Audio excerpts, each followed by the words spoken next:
Czy pomyślałbyś o tym, że osoba ze słuchawkami na uszach, którą mijasz na ulicy, może być osobą niesłyszącą?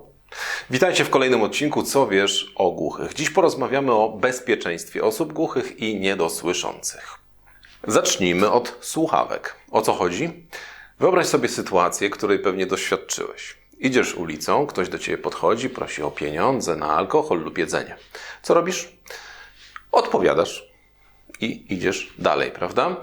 A jak sytuacja wygląda z perspektywy osoby głuchej?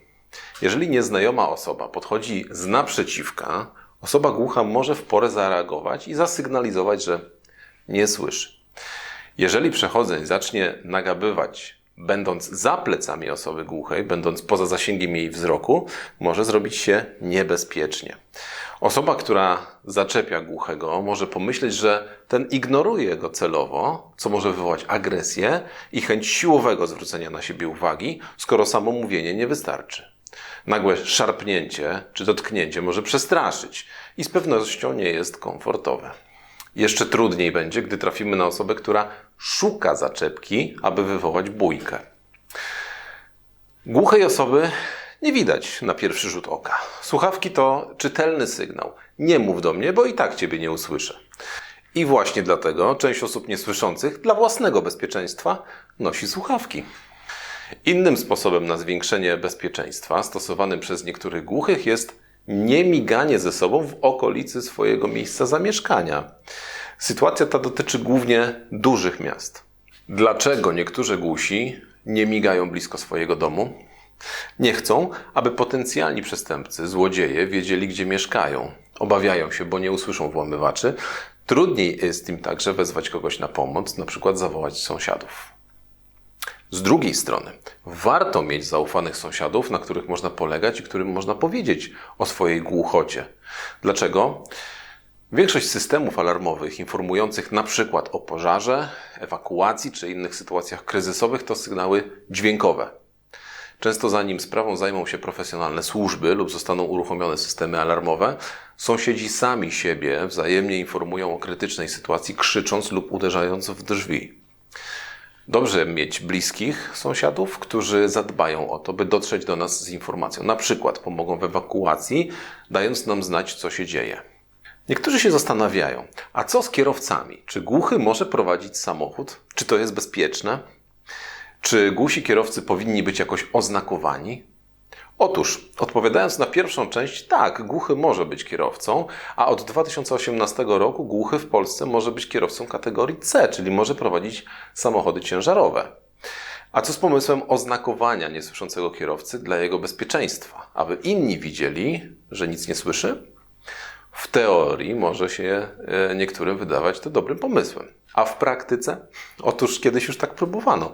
Były naklejki w kształcie półksiężyca w kolorze pomarańczowym przyklejane z tyłu samochodu, tak żeby w warunkach drogowych pojazdy uprzywilejowane wiedziały, że zbliżając się do samochodu z taką naklejką, kierowca może nie reagować. Jaki był efekt? Samochody tak oznaczane były kradzione. Skoro właściciel samochodu nie słyszy, to przecież nie usłyszy też alarmu w samochodzie czy rozbijanej szyby. Szybko z tego pomysłu zrezygnowano. Dodatkowo nie każdy głuchy chciałby, aby na jego samochodzie była etykieta „Jestem głuchy”. I jest to jak najbardziej zrozumiałe. A co z bezpieczeństwem jazdy osób głuchych? Praktyka pokazuje, że głusi w większości są ostrożnymi i dobrymi kierowcami. Ale są sytuacje, gdzie brak słuchu może wpłynąć na bezpieczeństwo. Pierwsza z nich to awaria w samochodzie. Kiedy coś nam zaczyna szwankować, to często pierwszym objawem jest właśnie dziwny, nietypowy dźwięk. Słyszący kierowca szybko może zareagować i naprawić usterkę. Głuchy może taką awarię zauważyć później, co oczywiście może mieć wpływ na bezpieczeństwo. Druga sytuacja to pojazdy uprzywilejowane, np. straż pożarna, policja czy pogotowie. Pojazdy takie, aby szybciej dotrzeć na miejsce, używają jednocześnie świateł, dźwięku, a inni kierowcy mają obowiązek ustąpić im miejsca. W nocy światła ostrzegawcze takich pojazdów widoczne są z daleka, ale w ciągu dnia najpierw słyszymy pojazd uprzywilejowany, a dopiero później go widzimy, a nawet nasłuchujemy, skąd nadjeżdża, żeby móc ustąpić mu miejsca. Na przykład specjalnie ściszamy radio, czy uchylamy szybę. Kierowca głuchy czy też niedosłyszący zauważy taki pojazd później zareaguje, czyli później zjedzie z drogi, czy też później się zatrzyma. A może być nawet tak, że w ogóle nie zareaguje. Jeśli kierowca widzi pojazd uprzywilejowany pod słońce, może nie być w stanie zauważyć jego świateł, zwłaszcza w lusterku.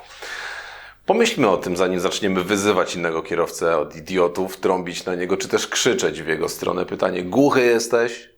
Swoją drogą, zadając w nerwach takie pytanie, jakiej reakcji ktoś się spodziewa? Cudownego odzyskania słuchu? Odpowiedzi poprawną polszczyzną: tak, jestem głuchy? Ale wróćmy jeszcze do pojazdów uprzywilejowanych. Może się zdarzyć sytuacja odwrotna niż ta opisana przed chwilą. Czasami pojazd uprzywilejowany ma włączone same światła bez dźwięku. Pojazd taki nie ma wtedy pierwszeństwa, a samo włączenie świateł ma na celu zwrócenie szczególnej uwagi na ten pojazd, ale nie ustąpienie pierwszeństwa. Głuchy kierowca nie słyszy, więc dla niego nie ma różnicy, czy pojazd jest w pełni uprzywilejowany, czy z włączonymi sygnałami świetlnymi, dźwiękowymi, czy tylko ostrzega przed czymś i jest samymi włączonymi światłami. Głuchy kierowca może chcieć ustąpić pierwszeństwa takiemu pojazdowi i w skrajnych przypadkach sam w ten sposób narażać się na niebezpieczeństwo. Na koniec jeszcze jedna sprawa. Skoro oglądasz ten film, to z pewnością zależy Ci na osobach głuchych. Skoro tak, to mam dla Ciebie gorącą prośbę. Jeśli znajdziesz się kiedyś w sytuacji, miejscu, gdzie rozlega się alarm lub informacja o zagrożeniu i jest to alarm lub informacja tylko w postaci dźwiękowej, to rozejrzyj się wokół siebie. Czy wszyscy na nią reagują? Może chodzić o jakieś ostrzeżenie, na przykład o odsunięcie się od krawędzi peronu, jak to ma często miejsce w warszawskim metrze. Czy też o ćwiczenia ewakuacji budynku pod prawdziwą sytuację, gdzie natychmiast trzeba opuścić niebezpieczną strefę. Kto wie, może w ten sposób, dzięki swojej obserwacji, swojej reakcji uratujesz komuś życie. Ostrzeżenia alarmowe dla osób głuchych i niedosłyszących to oddzielny temat. Gdybyś chciał dowiedzieć się czegoś więcej, skontaktuj się z nami, Fundacją Świat Głuchych. Chętnie pomożemy. Współpracujemy też z innymi organizacjami, które zajmują się szerokim tematem, jakim jest ratownictwo i ewakuacja osób z różnymi niepełnosprawnościami.